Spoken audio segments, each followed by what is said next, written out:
In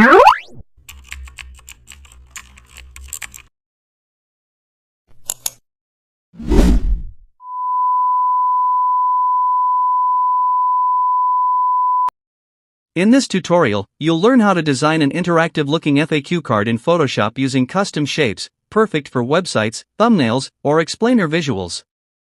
Start by opening Photoshop and creating a clean vertical canvas. Select the Custom Shape tool and draw a wide rounded rectangle to serve as the main FAQ card.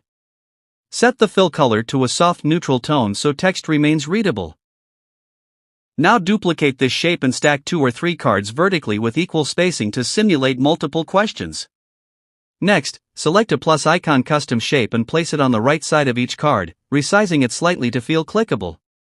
Highlight one card by changing its color to a slightly darker shade, giving the illusion that it's expanded. Add question text using the Type tool, and below the active card, insert a longer answer paragraph.